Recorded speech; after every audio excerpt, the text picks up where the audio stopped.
My name is Teresa Durbin, and I am an assistant professor at Ashland University and the director of Violet.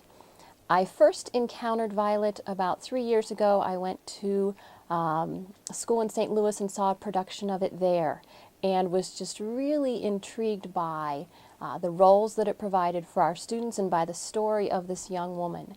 So the music is wonderful. It's a different style of music for our students in terms of jazz and blues and rock and a little bit of country and just things that they're not used to singing. So I knew it would be a good opportunity for them in that way. But Violet's journey, the story is about her journey of healing, is how I've been describing it to people. She was, scarred by this axe when she was 13, and now at 25, she believes that she will be healed, and it is her journey of faith as well as healing.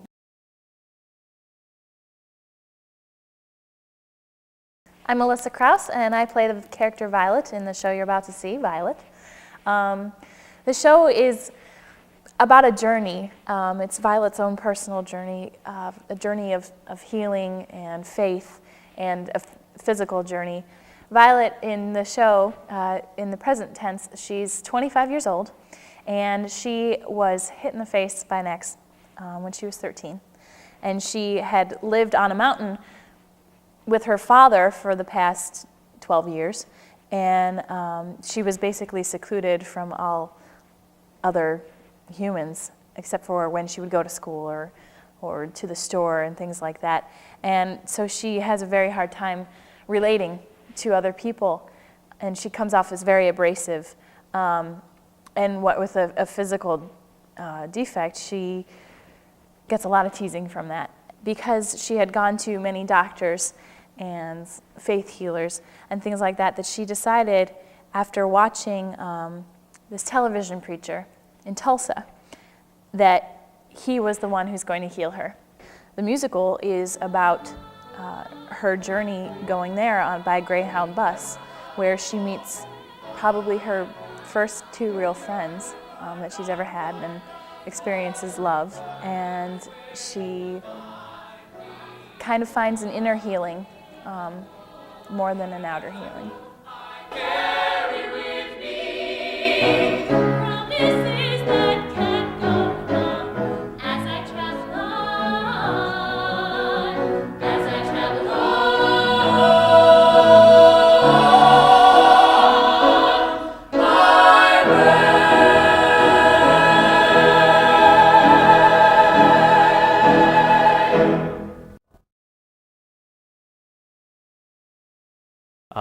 Monty he's a paratrooper in the United States Army. He's in his early 20s, and he likes to think of himself as a ladies' man, which he really is, because he's built up quite the repertoire of ladies that he's been with, or at least he likes to say. Monty is the all-around suave, almost Don Juan type. He's got a girl in every port, and Violet really likes a man in uniform, so she falls for him immediately. I think more than anything, Flick has sympathy for Monty's situation, because he sees him as a child. He sees him as a person who hasn't really gone through too much in his life and doesn't really know how to handle himself in the real world. He's been through a lot in his life. He talks about the fact that his family never really had very much, and that's part of the reason why he views the world as he does. He never had very much, and he's always had this obstacle of a skin color in the middle of the civil rights movement. So he views the world, I think that's why he views the world differently, because he has these things working against him, but he uses them for his advantage. I mean, it only makes him work harder, I would say. The civil rights does inform some of this, because they are traveling from North Carolina to Oklahoma, and the situations that Flick would encounter going into a diner, being on the streets or out at a bar or restaurant with Violet. That's all informing this in the time period. Flick has a common bond with her in that people look at him the same way that they look at her. They look at him and prejudge how he's going to be, what he's going to be like. and they do the same thing to Violet. Violet definitely has an unrealistic view of herself. She thinks that this scar is the biggest thing in the entire world. Like, she thinks that it might as well be just her entire body is one scar. There's a line in the show that really, I think, that really states how she feels, and it's Monty sings it in one of his songs, and it says, I think that scar must go straight to your heart.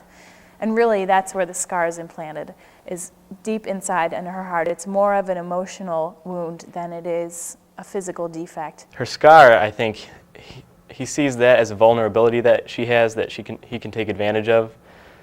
So, like, she's suffering from a low self-image, and he thinks he'll be able to take advantage of that to achieve his goal. And one of the things that Violet does is she fantasizes about all of these movie stars and how they're gorgeous and beautiful, and how she chooses pieces and parts that she wants to make kind of her own collage of a face and of a body. And one of the things that I particularly found funny was that she only chooses pieces.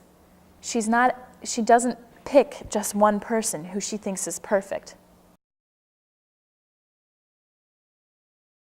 I think that the show Violet offers a very interesting perspective into the view of religion. You have people who have, like Violet, who have very, very strong faith, not always for the right reasons. When she goes to the chapel, she's confronted by the pastor who retorts to some of her verses, things that he sees in the Bible that she looked at it a completely different way, because she was kind of manipulating it to make it almost form-fitting the scriptures to her to make things look the way that she wanted them to look. Her basis in religion has really only been what she has read from her mother's Baltimore Catechism. I think Flick, it's not that he doesn't believe in God, he just doesn't believe in the approach that Violet is taking towards forgiveness and redemption from this scar. I mean, Violet is someone who, although at times she doesn't feel strong enough to make this journey, I think she is. And again, it's the mixing of religion. She talks about the Baltimore Catechism that belonged to her mother, and it's the only thing she has of her mother's because her mother is deceased. And she looks to that to try and figure out the answers for what it is, for her life, for her healing. Just again, it's her depth of faith that I found so fascinating, that she goes through the Bible and she says, here are all the quotes where Jesus healed people. Why can't you heal me? She asks the preacher. So again, it was just that depth and that sincerity that I found, so fascinating in this age of, problems within the Catholic Church, as well as, televangelists. I mean, there's just been all kinds of things that can make us very cynical about religion. And in the end, it isn't religion that heals Violet, but it still just gives us so many things to think about in terms of our own, journey of faith and where we are in terms of, religion.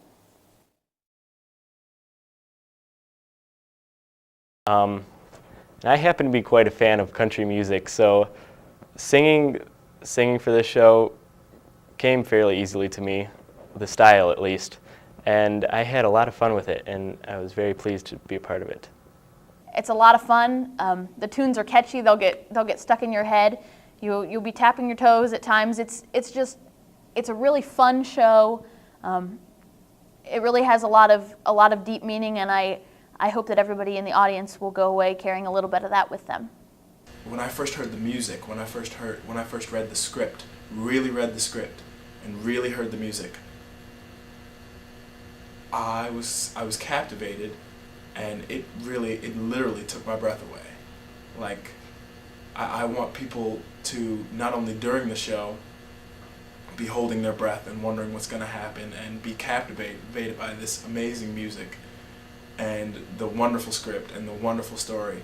But I want them to go away thinking, wow, that's really the only thing. I think it's more flattering when people don't know what to say because they are so overwhelmed than to have so much to say and be able to say it, because I mean, it's hard to overwhelm someone beyond words. And I think that if we can accomplish that as a company, and if I can accomplish that as Flick, then I've achieved the ultimate goal. When I went through character study, I studied a lot over my Christmas break and just kind of getting into the inner depths of the character Violet, and I discovered that a lot of her traits are very much like my own. And I kind of had some trouble finding my own inner scars and bringing them to light, just like Violet does in the show. So this role has been fairly therapeutic, I guess, for me. And it's been a challenge, but it's been a lot of fun. So I hope that you enjoy the show as much as I enjoyed being in it and rehearsing it. So thank you.